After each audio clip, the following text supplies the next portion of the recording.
Voici le retournement choquant que tout le monde attendait. La Cour suprême des États-Unis vient de se retourner contre le président Trump dans l'affaire du licenciement de Lisa Cook, membre du Conseil des gouverneurs de la Réserve fédérale. Il y a quelques années, il semblait que rien ne pouvait entraver sa route. Mais aujourd'hui, même la Cour suprême commence à tirer la sonnette d'alarme. Ce qui a commencé comme une simple lutte pour le pouvoir sur une nomination est devenu un casse-tête constitutionnel pour l'administration Trump. Qu'est-ce que cela signifie pour l'avenir? Et surtout, qu'est-ce que cela signifie pour vous?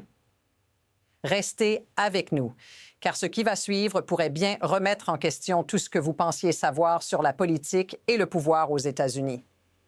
Ce n'est pas juste une bataille politique. Ce qui se passe ici touche à une question bien plus vaste. Jusqu'où un président peut-il aller pour s'imposer sans contrainte? L'affaire Lisa Cook révèle un précédent dangereux. La Cour suprême a été confrontée à une question qui pourrait bien changer l'équilibre du pouvoir aux États-Unis. Si Trump peut limoger n'importe quel membre de la Réserve fédérale avec un simple prétexte, qu'est-ce qui empêche un autre président, démocrate ou républicain, de faire de même?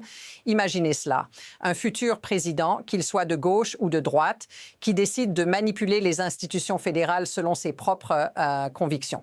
C'est exactement ce qui est en jeu ici. Mais pourquoi maintenant?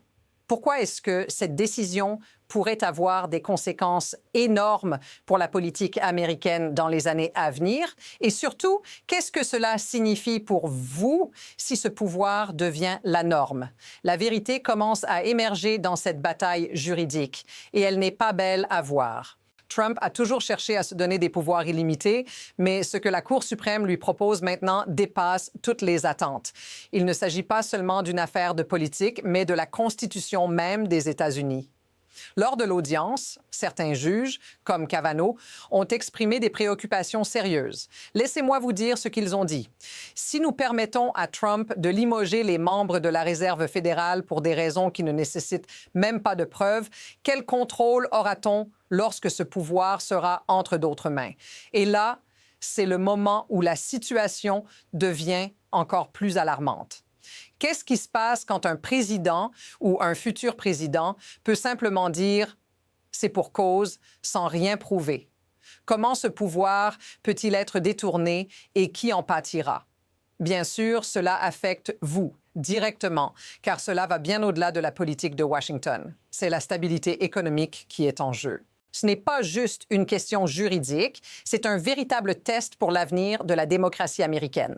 À mesure que cette affaire progresse, les conséquences deviennent de plus en plus claires. Ce qui semblait être une simple décision sur un licenciement pourrait en fait redéfinir la façon dont les présidents américains exercent leur pouvoir. Et si ce précédent est accepté, ce serait une victoire majeure pour l'exécutif, mais une perte colossale pour l'équilibre des pouvoirs. Prenez un instant et imaginez une situation similaire, mais cette fois avec un président démocrate à la Maison-Blanche. Ne croyez-vous pas que cette même logique pourrait alors être utilisée pour purger les institutions fédérales de toutes les voix opposées, simplement au nom de l'intérêt national? C'est là que cette affaire devient vraiment menaçante. Et il ne s'agit même pas de savoir si c'est bon ou mauvais pour un parti politique, mais de la manière dont elle pourrait perturber complètement la stabilité de nos institutions. Si ce pouvoir devient une norme, que reste-t-il pour garantir que nos démocraties continueront de fonctionner comme elles le devraient? Imaginez ceci. La situation commence à s'intensifier de manière spectaculaire. Ce n'est plus seulement une simple affaire de licenciement. C'est la porte ouverte à une véritable manipulation des institutions par l'exécutif sans aucune contrainte. Ce qui se joue ici est beaucoup plus grave qu'un simple problème de procédure. Il s'agit de la mise en place d'une dynamique où les présidents, peu importe leur allégeance politique, peuvent agir sans frein. Un précédent comme celui-ci pourrait devenir un outil dangereux pour les administrations futures et pas seulement pour Trump. Si la Cour suprême valide ce type de pouvoir exécutif, cela pourrait ouvrir la voie à des décisions encore plus radicales. Imaginez un futur où le président, sous prétexte de pour cause, pourrait changer les règles du jeu à sa guise, sans aucune vérification, sans contrôle. Ce pouvoir illimité pourrait bien être le cauchemar de la démocratie américaine. Ce qui devient de plus en plus évident, c'est que les justifications de l'administration Trump commencent à perdre leur crédibilité. Ce n'est pas un cas isolé, mais plutôt un symptôme d'une tendance beaucoup plus large, l'érosion des limites imposées au pouvoir exécutif. Ce que nous voyons ici, c'est une tentative de légitimer des actions par des prétextes qui ne tiennent pas face à l'analyse. Prenez l'exemple de la cause pour licencier Lisa Cook. Aucune preuve tangible, juste des accusations vagues et des motivations politiques sous-jacentes. C'est là où les choses deviennent particulièrement préoccupantes. Quand les actions d'un président sont guidées par des intérêts personnels ou partisans, mais que la Cour suprême leur accorde une légitimité, cela ouvre la voie à un dangereux précédent. Ce n'est pas seulement une question d'intégrité des institutions, mais de la manière dont elles peuvent être manipulées pour servir un agenda spécifique. Et si ce modèle devient la norme, où allons-nous? Quel sera l'impact sur vous quand l'équilibre des pouvoirs sera compromis? À ce stade, l'intensification de cette situation devient inévitable. Ce que la Cour suprême est en train de permettre, c'est un précédent qui pourrait non seulement façonner la politique américaine dans les années à venir, mais aussi redéfinir ce que cela signifie être un président des États-Unis. Quand on regarde de plus près, on se rend compte que ce cas pourrait très bien être le déclencheur d'un changement majeur dans l'équilibre des pouvoirs. Autrefois, le contrôle sur des institutions comme la Réserve fédérale était une question de légitimité et de respect des processus démocratiques. Mais si ce type de pouvoir se normalise, tout pourrait basculer. La capacité d'un président à licencier des membres de la Réserve fédérale sans preuve ni justification pourrait devenir un outil politique redoutable, non seulement pour Trump, mais pour tout futur occupant de la Maison-Blanche. Et à quel prix? Celui de la stabilité économique et politique du pays. Ce qui est encore plus perturbant dans cette affaire, c'est la question de l'intégrité du système judiciaire.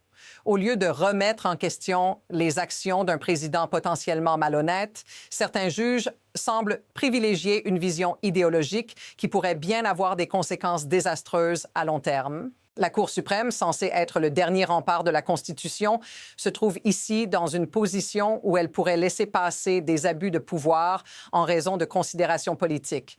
Ce n'est pas simplement une question de partis politiques qui s'affrontent, mais de l'avenir de la démocratie elle-même.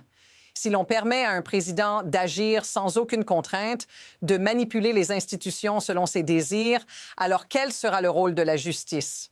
Que restera-t-il de la séparation des pouvoirs si l'un d'eux peut écraser les autres sans aucune conséquence? La réponse à cette question est cruciale, non seulement pour la politique, mais pour la stabilité de toute la nation. La réalité, c'est que ce n'est pas simplement un problème de politique intérieure, c'est un problème qui touche à l'intégrité même de nos institutions. Ce n'est pas un simple cas juridique, mais c'est une question fondamentale sur la manière dont le pouvoir est exercé et sur la manière dont il est contrôlé. Le cas de Lisa Cook met en lumière un mécanisme qui permet aux autorités de manipuler les institutions à leur convenance sans aucun garde-fou. Imaginez un monde où un président peut tout simplement désigner n'importe quel fonctionnaire comme indésirable sans nécessité de preuves ou de procédures. Ce n'est pas un futur qu'on veut, mais c'est un futur qui devient de plus en plus probable. Si la Cour suprême laisse passer ce genre de décision, elle envoie un message clair. Le pouvoir exécutif n'a plus de limites. Et au-delà de la politique, cela remet en question la stabilité économique, sociale et même morale du pays. Ce qui est encore plus frappant dans cette affaire, c'est l'ampleur des mensonges et des manipulations derrière les justifications officielles. Ce n'est pas seulement une question de politique, mais de vérité elle-même. Quand un président utilise sa position pour mentir, manipuler et faire passer des actions controversées sous des prétextes douteux, cela crée une dynamique qui détruit lentement la confiance des citoyens dans leurs institutions. Ce qui est en jeu ici, c'est bien plus qu'un simple licenciement. C'est la capacité d'un président à jouer avec les règles, à changer les règles et à les façonner à sa guise. Si cette tendance se poursuit, que restera-t-il des principes démocratiques? Et à quel moment la Cour suprême finira-t-elle par reconnaître qu'elle a franchi une ligne dangereuse? Cela, seul le temps nous le dira. Mais une chose est certaine, l'impact de cette affaire va bien au-delà du simple cas de Lisa Cook. Il s'agit de l'avenir du pays et cela affectera tous les Américains. Restez connectés car ce n'est que le début.